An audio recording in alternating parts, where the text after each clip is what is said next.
Tonight on Fox 9 Now in HD, a look at how new dark sky designations in Ketchum and Craters of the Moon could be the first step towards a first ever dark sky reserve in Idaho.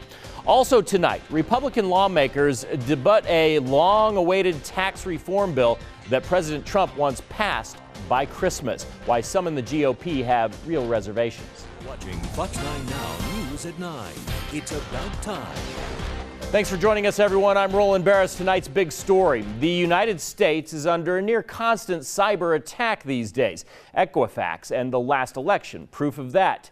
That's why Boise State and the Idaho National Lab are working to create one of the top counter cyber intelligence partnerships in the country.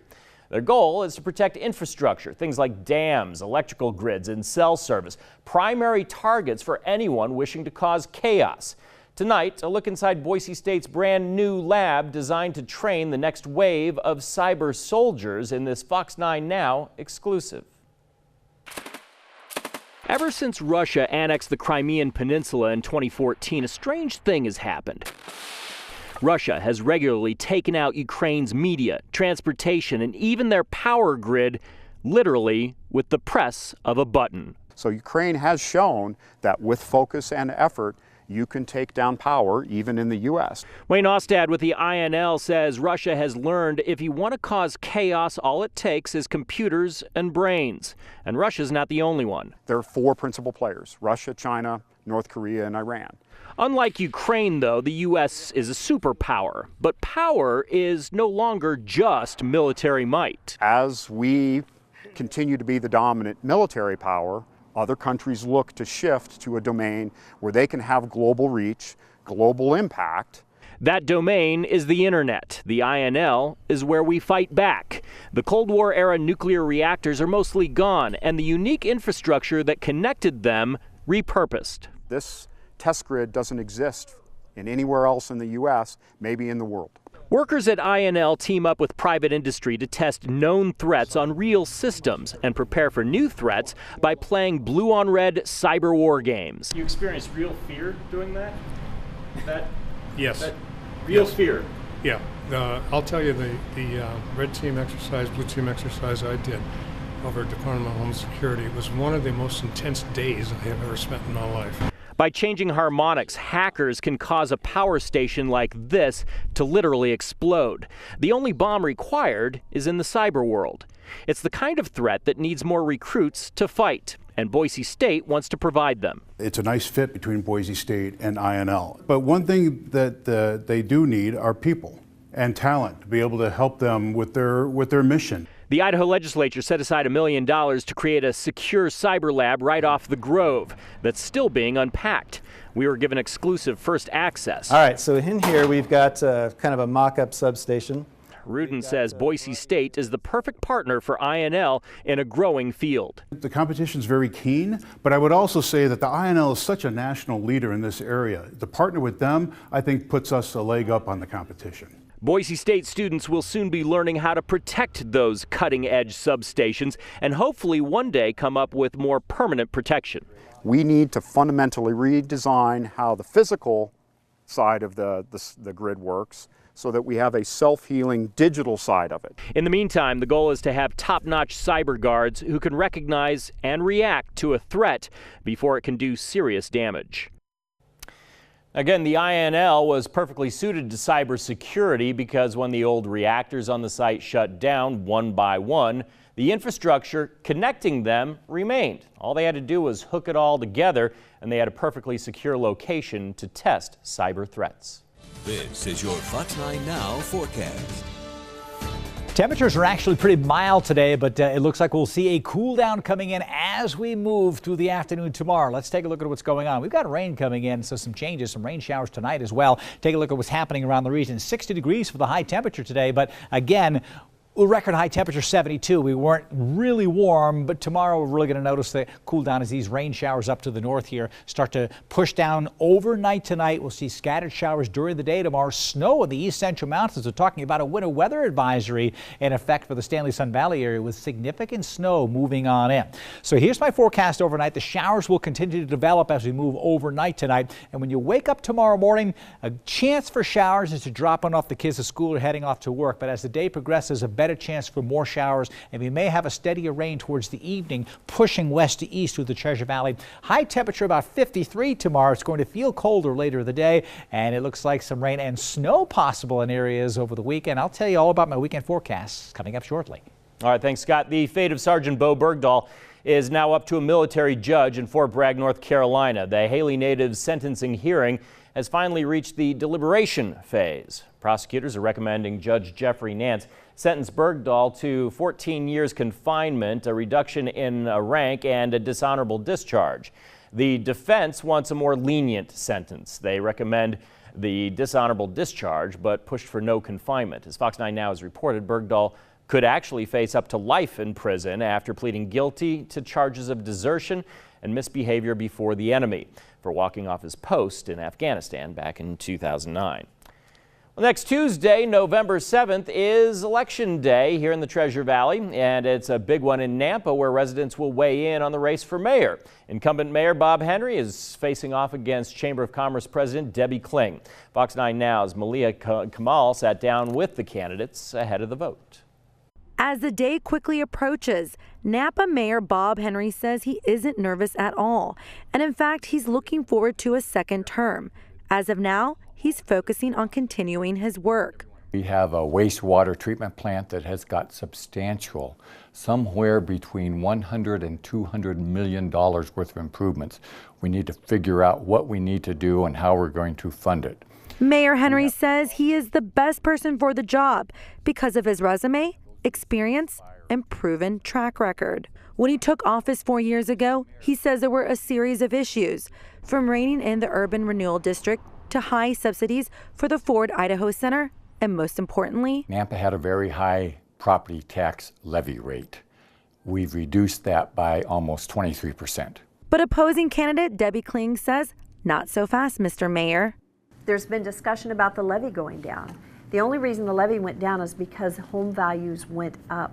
But the city budget is up. We've not reduced taxes. While Henry says there's no reason to fix it if it isn't broken, Kling says she will bring a new vision to the table and have an open door policy. Although new to politics, Kling says her professional background will help her navigate the ever-changing world of city government. I have a background that's been both in the private sector and management. I've worked for a number of nonprofits over the years. Both candidates agree on one thing: roads. We have decades of streets that are needing repair. We have to have a plan to fund street repair. We have infrastructure needs. There's all kinds of improvements and funding that we're going to need to address that problem. Although both candidates are ready for the challenge, only time will tell who the voters will choose to be their next mayor. Malia Kamal, Fox 9 Now. So polls open this coming Tuesday morning at 8 o'clock and close at 8 p.m. Well, sometimes all it takes to save a life is some quick thinking. And in this particular case, a can of soda pop. That's right. This ISP officer receiving an award today for saving a diabetic man's life. So take a look at the dash cam video from back in April. Officers find a man slumped behind the wheel of his car. The vehicle still slowly bumping down a concrete barrier on I-84 near Nampa. Trooper Stephen Farley quickly diagnosing that the driver was in a diabetic coma. So he ran back to grab a can of Sprite from his patrol car to help restore the man's blood sugar levels. This is something that that I would feel comfortable with anyone in the state police being able to do if they came across the same situation, and it's one of the things that I really take pride in is working for this agency and the people that we get to work with every day. Oh boy, great job there. Trooper Farley says he knew what to do because his dad is a diabetic. A local doctor confirming that the officer's actions did save the man's life. Today, Trooper Farley was awarded the Idaho State Police Life-Saving Award. Well, also in Nampa, a building that's now part of NNU was the birthplace of many people in the valley. Fox 9 Now's Lacey Darrow introduces us to one man who has a special connection to the office where he now works. Back in 2007, the NNU Alumni Association decided they wanted to give someone a Professional Achievement Award. When they approached Dr. Walden Hughes, a master piano teacher at the university, he had an interesting response as he tried to talk them out of it. They said, well, why? And I said, because, I just haven't come very far in life. I think you should at least give this award to somebody who's made it across the street. I've never made it out of the maternity ward. That's because the maternity ward of Samaritan Hospital was located exactly where Walden Hughes' office is currently, in the Fine Arts Building of NNU. So yes, Dr. Walden Hughes was born in his office. Piano lessons are a lot like labor, I think, don't you think? Still a lot of crying and gnashing of teeth. Dr. Hughes says he's always known he was born in the building, but never considered where. That is, until he was there late one night and saw two women come in the front door looking around. And so I asked them if I could help them find anything, and they said, well, we used to be nurses here, and we just wondered how things had changed. And so that's where it hit me, and I asked them, well, where was the maternity ward? And they pointed back to my office. To his shock, he called his parents to tell them. My dad managed to bring me down a notch. I said, I just found out that I was born in my office. And he said, well, I guess you haven't come very far in life, have you? I guess he's right. But interestingly enough, it's also where his father was born. And as it turns out, several of his students as well. He says it's an honor that so much history and joy shares his office, and he can't help but get a good chuckle at other departments' unfortunate locations. I think the morgue was in the art department, so I'm okay with that. Lacey Darrett, Fox 9 Now. Isn't life strange sometimes? Fox 9 Now has much more news coming up in our second half hour. The coaches of the Boise State girls basketball team get creative and bring in a special guest to help at practice. And next on Fox 9 Now. Republicans have released the details of their tax reform package. How will it affect your wallet? I'm Mike Emanuel on Capitol Hill. I'll have the numbers coming up. Right now in America, everyone, after weeks of political wrangling, Republican lawmakers have unveiled a long-awaited tax reform bill. And while Democrats have been sharply critical, it may once again be disagreements actually within the GOP and concerns over increasing the deficit that pose the greatest obstacles. Fox's Mike Emanuel has more. After months of negotiations and delays, Republicans officially unveiled their tax reform bill on Capitol Hill today. They say it will simplify the tax code and allow taxpayers to keep more of the money they earned. We are getting rid of loopholes for special interests, and we are leveling the playing field. We're making things so simple. We're making things so simple that you can do your taxes on a form the size of a postcard. The House package would see the number of tax brackets reduced to 5, double the standard deduction, eliminate most special interest deductions, and lower the corporate rate to 20%, down from 35%. But it's not a done deal yet. There are still major concerns about the elimination of deductions for state and local taxes, with lawmakers from high-tax states worried their constituents could be hit hard. We have a spending problem, and to pay for the tax cuts, we should look at what we're overspending on instead of trying to put this on the backs of New Yorkers. Another major sticking point, objections among conservative lawmakers to the bill's $1.5 trillion price tag. But tax reform has been a major legislative priority for the president, and he's already signaled his support for the House bill, which he says he wants to sign by the end of the year. We're working to give the American people a giant tax cut for Christmas. We are giving them a big, beautiful Christmas present. Another issue, the Senate. They've been working on their own tax reform package, and some fiscal conservatives are expressing concerns about adding more to the deficit.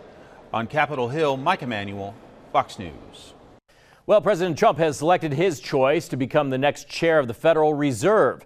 64-year-old Jerome Powell is a current member of the Fed's Board of Governors, and he's also served as Assistant Secretary and Undersecretary of the Treasury under President George H.W. Bush.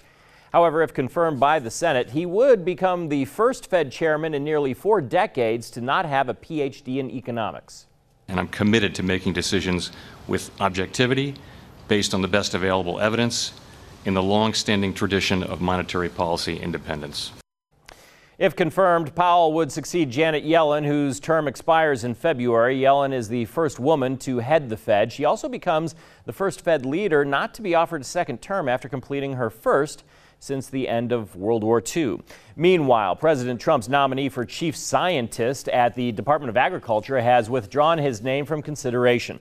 Sam Clovis's nomination hit a snag because of his relationship with George Papadopoulos. Of course, that's the former Trump campaign foreign policy advisor who recently pleaded guilty to making false statements to the FBI about his interactions with Russian officials.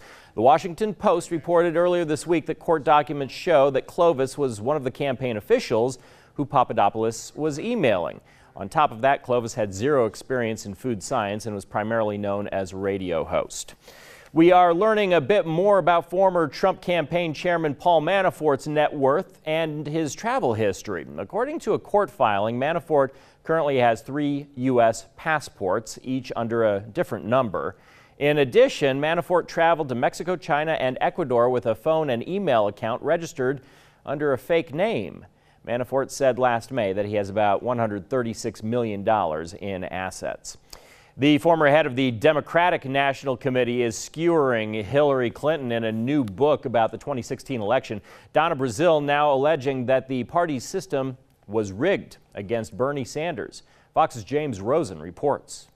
We wanted to try to get reaction on the Donna Brazile revelations this morning, Mr. Sanders. Senator Bernie Sanders had no comment on Donna Brazile, former interim Democratic National Committee chair, whose forthcoming memoir alleges in an excerpt in Politico that under her predecessor, Congresswoman Debbie Wasserman Schultz, quote, the DNC was rigging the system to throw the primary to Hillary. Thank you all for the great convention that we've had. Brazile reports the Clinton campaign raised $10 million to retire 80% of the party's bank debt, but exacted a steep price. The agreement, Brazile writes, signed by Amy Dacey, the former CEO of the DNC, and Robbie Mook of the Clinton campaign, with a copy to the campaign's general counsel, Mark Elias, specified that in exchange for raising money and investing in the DNC, Hillary would control the party's finances, strategy, and all the money raised. Her campaign had the right of refusal of who would be the party communications director, and it would make final decisions on all the other staff. The DNC also was required to consult with the campaign about all other staffing, budgeting, data, analytics, and mailings. This Victory Fund agreement had been signed in August 2015, just 4 months after Hillary announced her candidacy and nearly a year before she officially had the nomination. There were lots of things that were shocking about it. One, the financial condition of the DNC. 2, the way the DNC then had to rely on the Clinton campaign for the money and the resources to continue even operating. In a statement, Wasserman Schultz told Fox News she is proud of her work at DNC and urged Democrats to remain focused on a progressive agenda. Madam Secretary, any response to what Donna Brazile is saying? The Clinton campaign did not respond to our query, nor would the Federal Elections Commission disclose whether it is investigating Brazile's allegations. Brazile said she searched for other evidence of a rigged primary and found none. In Washington, James Rosen, Fox 9 Now. Well, as the investigation continues into the suspected terrorist who killed 8 people in a truck attack in New York City, the effort to prosecute him may be complicated by new comments from President Trump. The president tweeting overnight that the suspect should, quote, get the death penalty. Mr. Trump also criticizing the U.S. justice system, saying he would consider sending the suspect labeled an enemy combatant by the White House to the controversial prison in Guantanamo Bay instead. We also have to come up with punishment that's far quicker and far greater than the punishment these animals are getting right now. Because what we have right now is a joke, and it's a laughing stock. Send him to Gitmo. I would certainly consider that, yes. The president has since backtracked on those statements. Legal experts say it's inappropriate for the president to call for a specific punishment for a federal criminal defendant, especially one who's not been convicted. The comments may make prosecutors' jobs harder. Similar comments by the now president about Sergeant Bo Bergdahl on the campaign trail also raised concerns during the soldier's trial and ongoing sentencing hearing. Still ahead on Fox 9 Now, Idaho residents know we have some great views of the stars. A look at the effort, though, to make a part of the Gem State the first ever dark sky reserve in the country. No stars tonight, lots of cloud cover out there, and we've had rain and snow flying in the mountains. A view of Sun Valley, nice shot here. This is going to get all white over the next couple of days. It's already pushing towards the Treasure Valley in the form of rain. I'll have my forecast next. This is your Fox 9 Now forecast. There it is, folks. Live proof from Tamarack Mid-Mountain, Tamarack Resort. The snow is flying right now. Looks like we've got about 4 inches on the snow stake, and the snow tends to drift here, but I think this is, if you would look for an average across the slope here, it's pretty much right where the snow stake is, so about 4 inches. It's been going, sitting around 32 degrees. This weather station is not exactly at the same elevation as this. It's off a little bit. You can see the snow accumulating, so it's likely not above freezing here at Mid-Mountain. There is going to be a lot of snow at Tamarack Resort. And how about Brundage Mountain today? A time-lapse view, and here it comes this afternoon. We start to whiten the summit of Brundage Mountain here. That was at 6:35, and there's plenty more snow coming to the higher elevations as well. It's beginning to stream into the west central and Boise Mountains now. So here's my McCall extended forecast.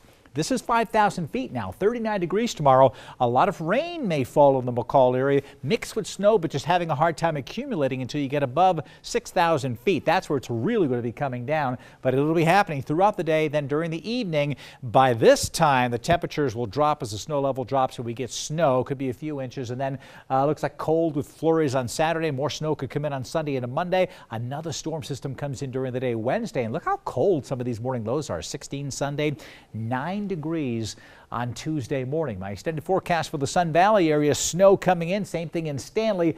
42 for a high temperature, but it will turn over to snow and we'll get accumulating snow. There's a winter weather advisory in effect for Stanley and Sun Valley, and you can see snow off and on right through the weekend with that other storm system coming in next Wednesday night and Thursday. Latest Doppler radar, there's the moisture streaming right into the west central mountains. This is Tamarack Resort right here getting that snow that we just saw. It will push to the north and cover the entire region. We've also got showers around Ontario, northwest of Emmett. This line will sag to the south and showers will develop in the Treasure Valley overnight tonight. And we've got winter weather advisories for snow for Stanley, Sun Valley, up to north as well. The white region you see here, winter storm warnings in effect. This is for Friday through Sunday, and that's for West Yellowstone, all of Yellowstone upwards to the north as well. So getting a little bit more wintry across the north and west here as this low pressure, it sags to the south. Everything's going counterclockwise around it, so it's bringing moisture off the ocean now. That's the thing. The jet stream was pushing north to south over land before, giving us dry air. Now it's getting a fetch over the water, scooping up moisture and running it on into the north and to the east, and it is colliding with the cold air coming in from the south, and all that spells snow, and lots of it for central Idaho. There's the snow in the future cast. Here's tomorrow morning, and a good chance for rain around off and on. The snow level still pretty high in the mountains, around 6,000 feet, but will come down towards the evening. Here's 8 o'clock at night. Friday night football could be wet depending where you are. We've got a band of rain forming, and watch this. 9 o'clock in the morning on Saturday, it is all snow right into the Treasure Valley. Snow could be falling east of Boise and coating maybe the roadways, probably not, maybe grassy surfaces, but it will dry out. Most of Saturday will be sunny, as you see here, but it will be cold. And then on Sunday, another storm system is headed in our direction, and that will bring more precipitation. And when you look at the mountains in Long Valley, 2 to 5 inches of snow, up to 9 inches at Tamarack, 7 inches at Brundage Resort. Some significant snow could fall in those higher elevations. So my exclusive true view of tomorrow's weather today shows temperatures still in the 50s. Off and on rain is likely tomorrow. And again, the best chance may be later in the day, but off and on through the day, it will be a gray day, a wet day, and a chilly day. While in the west central and Boise Mountains, you see some 40s here. But we'll be getting snow levels tomorrow night dropping down to 5,000 feet. And in the Stanley area, I just want to show you this, 7 to 14 inches of snow above 6,500 feet. And that's not all of the snow that's coming down either. Don't forget, we're changing our clocks back in the midst of this weekend, so we get another hour to sleep in and not have to stare at the gray skies, maybe. I don't know. Depends on how you look at it. If you're in the mountains and you like snow, it's going to be little Right. But this is what we should be getting, though. I mean, as long as it's not all over the place on the streets for a long time, a little skiff ain't. We'll get mostly rain in the valley, snow in the mountains. This is where a lot of people like winter. Yeah. All right. Starting early. Thanks, Scott. Well, the future for parts of Idaho is looking bright, all because it's so dark. The International Dark Sky Association recognizing what we residents already know here in Idaho. The Gem State offers a great view of the stars. Fox 9 Now's Michael Severn joins us live in studio with the details on that. Michael? That's right, Roland. From Ketchum to Craters of the Moon, Idaho's dark skies are getting attention from all over the world. While many head to Ketchum for the skiing, another kind of tourist could soon be coming to the home of Sun Valley for when the sun goes down. The city of Ketchum has been designated an international dark sky community, the 16th in the world. It's the mission of the International Dark Sky Association to preserve and protect nighttime darkness. As the focus there is on changes to public policy and educating the residents about good lighting practices in the hopes that over time it will generally become darker as those changes come into effect. Ketchum city leaders say being recognized could bring thousands of stargazing tourists to the town. More and more artificial light is cutting off the starry sky. Because of this, more and more people are willing to travel to see the night sky as nature intended. We're seeing a rising middle class in places like China, and they're eager to spend their money going and visiting these out-of-the-way places where they can have this really authentic experience in seeing the night sky. Ketchum isn't the only place in Idaho that's working to protect the night. When the sun sets on Craters of the Moon National Monument and Preserve in south central Idaho, the Milky Way is visible for all to see. The bizarre landscape with its inky black volcanic rocks has been designated a dark sky park. The fact that we have made efforts in the past and are continuing to make efforts to preserve our night skies. We're changing out bulbs and fixtures so that the light is pointing down instead of obscuring the night sky. Park rangers say they are now working to expand their night sky education by hiring on another staff member and expanding their stargazing events. We just have spectacular night skies. You can see all kinds of stars out there, and you can also see things like dust trails through the Milky Way. But another dark sky designation could be coming to the Gem State. A 1,400 square mile space in central Idaho could become the first dark sky reserve in the U.S. The idea is to keep the core of the reserve, which is located in the Sawtooth Mountains, as dark as possible, with communities like Ketchum doing their part to limit the light. You hear different sounds and you see different things at that very low level of light, and it's just such an unusual experience that for many people that I've talked to, they find it very moving. The International Dark Sky Association is expected to announce if Idaho becomes a dark sky reserve this December.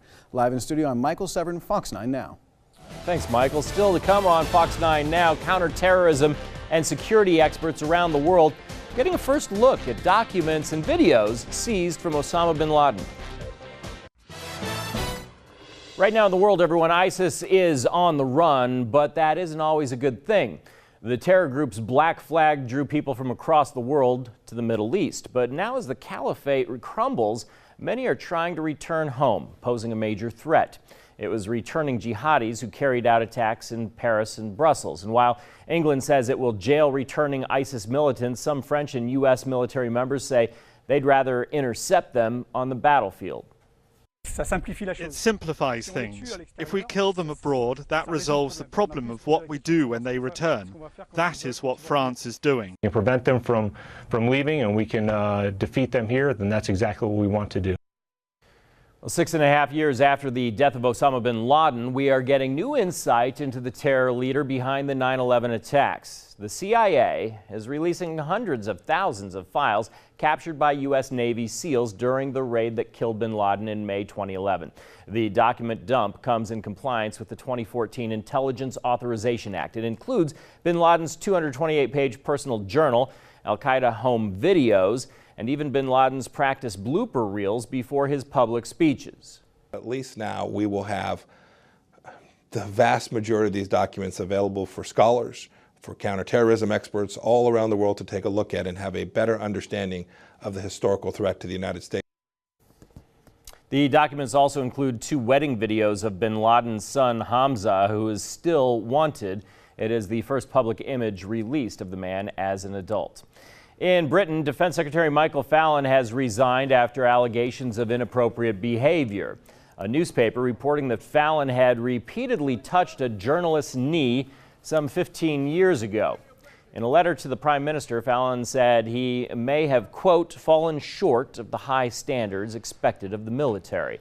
The resignation may be a blow to Theresa May, who is now going to have to replace a key member of her cabinet amid tough Brexit talks. A setback to tell you about for gender equality around the world, which is, quote, in retreat for the first time since 2006. This according to a new report from the World Economic Forum that looked at 144 countries. The findings are based on gender imbalances in education, politics, health, and the workplace. Nordic countries like Iceland and Norway and Finland scored the best. The United States came in 49th place, down from 26th place back in 2006. Coming up on Fox 9 Now, what you need to know about Osgood-Schlatter disease if you have young athletes in your home. And now, Jim's garden tip. Today I'm going to show you how to turn this compost pile to preserve the most nutrients. Now the way you do that is you start from the outside. Obviously the inside of a compost pile decomposes the quickest. So we simply start off by taking the outside layer of the compost and we start rebuilding a new pile. I like to break up the compacted stuff, get a little air to it, and that way it starts to decompose a little better. Fluff it up, get some air in it. If it happens to be a little bit dry, then we'll just add a little moisture to it. We just continue putting our layers on, and you can see as we get to the middle, the material is more decomposed. Compost is finished when you can't recognize what the original material was that you put in the pile. If your compost pile is put together properly and you use the right materials, i.e. the mix of nitrogen to carbon materials, your compost pile should be finished in about 6 months. Join me next time and I'll show you some other methods of composting for smaller areas. If you'd like to learn more about Jim's Garden Tips, just head to our website, fox9now.com, and click on Jim's Garden Tips. In tonight's health report, many students in the Treasure Valley are enjoying fall sports right now, but if you've noticed your child has extreme knee and leg soreness, it might be more than just fatigue or growing pains. Fox 9 Now's Anna Silver has more on a condition known as Osgood-Schlatter. The difference with Osgood-Schlatter is you actually get a really specific physical change. Dr. Uranga, a pediatrician at St. Luke's, says Osgood-Schlatter occurs in up to 20% of child athletes. Children who play sports where they have to jump a lot, like soccer, basketball, and gymnastics, are more susceptible to experience Osgood-Schlatter. Dr. Uranga explains it happens between a period of rapid growth and activity where the tendons are basically longer than the bones. And what happens is with some pressure, some mechanical force on that, that'll start to pull apart. So Osgood-Schlatter occurs as kids go through a rapid period of growth. So is Osgood-Schlatter the real culprit behind growing pains? The tibial tubercle is an area on the front part of the bone of the upper shin that you can press on and you can feel the pain of Osgood-Schlatter, whereas growing pains kids will kind of describe as being late at night or kind of nonspecific. They're not really hurting, but they're uncomfortable. Dr. Uranga tells us the most common ages for Osgood-Schlatter are between 9 and 14, and girls tend to have it earlier because of their earlier growth spurt. Because it occurs in the growth spurt, it's usually something that can last up to 6 or even 18 months because that rapid period of growth takes some equilibrating. It takes some time to balance out, and for the shin or for the shin bone pull to be a little bit less, essentially. So for the muscles and the tendons to kind of come in line with that. And there's one more thing to remember about the condition. It's not actually knee pain. It's actually pain on the bone just below the knee. So it's one of those things that families will frequently and understandably feel like, oh, the knee's hurting. It's kind of hurting around the knee, but the actual joint of the knee is not involved. And that's one of the best aspects, I think, of Osgood-Schlatter is that it's not something that causes longer-term problems. Anna Silver, Fox 9 Now. Still ahead on Fox 9 Now, a closer look at a special school up in McCall that helps everyone from elementary to grad school students learn more about the outdoors. Welcome back, everyone. A unique science program is giving Idaho students an appreciation for nature. The McCall Outdoor Science School not only educates young elementary students, but college graduates as well. Fox 9 Now's Jillian Garrigues reports. One of the insects that lives here is actually the dragonfly. There's a lot you can learn from Idaho's great outdoors. Look, I see one right there. At the University of Idaho's McCall Outdoor Science School, or MOSS, K-12 students from all over the state get a one-of-a-kind learning experience. The water mite. We found it. It's the water mite. 60 to 80 students at a time camp in cabins for a week. Kind of like a sleepover. And spend their days exploring Ponderosa State Park. We've been searching for insects and little creatures. Not afraid to put the waders on and get a little muddy as they do. We all got stuck in the mud. It was really funny. But it's not just Idaho elementary students benefiting. Moss is also a master's program. It's been awesome. It's been so much fun. University of Idaho College of Natural Resources students also camp out at the state park for a year, serving as the young students' instructors and also taking graduate level courses at the same time. So like this? Yep. Exactly. They'll each finish with a Master of Natural Resources degree. I really wanted to take what I knew about the environment and help teach other people about what I already know and help them build a connection with our environment as well. 1, 2, 3. From canoeing and taking water samples of Payette Lake to hiking the trails on the lookout for wildlife, the students learn outside of the classroom. They were able to core a tree yesterday and figure out how old it was, and they didn't know they could do that before. And a lot of times kids don't get the opportunity to be outside and get to explore. So they get to come here, they get to have so much fun, and they go home learning so much. Jillian Garrigues, Fox 9 Now. Oh, isn't it gorgeous out there? Probably under snow tonight, actually. Well, if you've ever had a rough commute, you've got nothing on the competitors at the Ford Idaho Center this weekend. These guys have to get over logs and rocks and water just to make it home. It's Endurocross, and they are back in the Treasure Valley. It is this Saturday. Tickets are still available, and it gets underway at 7 p.m. All right, Dan's here with sports. Broncos getting set to renew their rivalry with Nevada this Saturday at Albertson Stadium, Roland. It's going to be a good one. The rivalry renewed. Stay with us. The Fish and Game Forecast is brought to you locally by Corwin Ford. In time for the first weekend of the month, activity levels crack into the excellent range for the first time in November on the 3rd. An early good period from the previous evening enters the excellent level at 1 a.m. Activity levels remain excellent through 2 a.m. The early peak hits at 1:20. Another strong period begins in the good range at 11:45 and rises into the excellent level by 1:30, remaining there until 3. After peaking at 2, activity levels exit the good range at 4 p.m. For more information, go to fox9now.com. Now, the Orange and Blue Review, brought to you by Grover's Electrical and Plumbing.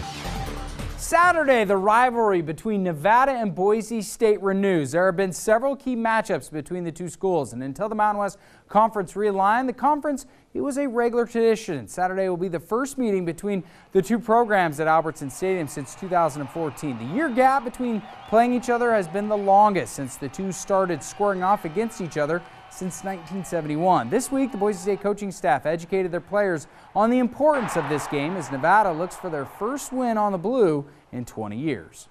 They don't know it like we know it. You know, how we played them every year and the kind of games we've been in and what it's like to play in their stadium, what it's like when they come here. And those guys don't know all those things. And the one thing they do know is when we talked about Nevada beginning of the year, as we looked at our schedule, you know, they could feel that that was a game on the schedule that is important. Over at Taco Bell Arena, Boise State hosting the College of Idaho in the Broncos' only exhibition game this evening at the Bell. How about a dunk from the Mountain West preseason player of the year, Chandler Hutchinson, going coast to coast. He's just warming up. Yotes would play tough as they led 35-30 in the first half. Here's Dominic Halsey from long range. More Broncos. They work the inside to Hutchinson, again painting it off the glass. Boise State would survive in an ugly game against nationally ranked Yotes at the NAIA level, winning 74-69. One more note, Boise State committed 19 turnovers in the win. There's an old saying, you can't teach an old dog new tricks, but some coaches at Boise State are hoping the opposite is true, and they're looking to a very special canine to help teach their players. It's just a normal practice day inside Taco Bell Arena for Gordy Presnell and his team. Except on this day, you might be seeing a four-legged critter on the court. and you may be asking yourself why. They have quick reaction and they have anticipation, and so we thought we'd do that so that our players could see someone else do something that we want them to do. They move their shoulders, you're moving. You ready? Let's go. Let's go. Go get it. There is no way I can stop Cole. He's too fast. Like, no. You see, for Coach Presnell, he's been around the game of basketball for 30 years, and he's seen it all on and off the court. I remember when I was a kid, there was an assistant that used to go out to the parking lot and have a car hit them. And see, it didn't hurt to take a charge. So it's the same kind of thing. We're always trying to come up with something. By the way, please don't try that at home. Coach, you're joking, right? I haven't done that. It could be another long grind for this year's team, who will defend their Mountain West title and also look to get back to the NCAA tournament. With only 2 seniors in the mix, it's days like this that help the program stay even keel. The ready stance, like I'm gonna go, whoa, I'm gonna be quick. I feel like they always try new things to make us to be more excited to practice and to learn. I mean, it's amazing that we can have Cole here to teach us how to defend great, so that's amazing. Basketball, it can be a grind a little bit, and so if we can do something that lightens the mood a little bit, that still is a teachable moment, then we want to do that. Now rolling the Boise State women's team, they open up on Sunday in an exhibition game against Carroll College. Cole did wear some booties, so there was no scratching on the floor. No scratching up the floor. And he will be doing some halftime tricks with other dogs throughout the season as well. That's cool. Lighten the mood. It's nice to do that before the season. Who doesn't like hanging out with dogs? And a good dog, because most dogs don't like those booties. That's true. Here's a live look at Boise from our tower cam atop the Grove Hotel. And the weather expert meteorologist Scott Dorval is going to be back with a final look at your weather coming up. Oh, good grief. A T-Rex stampede in Nashville where just over 24 people dressed up as a fearsome dinosaur for a jog through downtown. While the dino herd drew plenty of attention, no one seemed scared. Go figure. Organizers hope the event, now in its 2nd year, will become an annual tradition. How do you breathe in one of those things? I'm not sure. And why did they have it? That's really interesting. I don't know, but I saw one out for Halloween this year. They're everywhere. T-Rex. Yeah. T-Rex it's the dinosaur of the 2017 era. All right, 50 degrees tomorrow, lots of rain. Hang in there. Good night.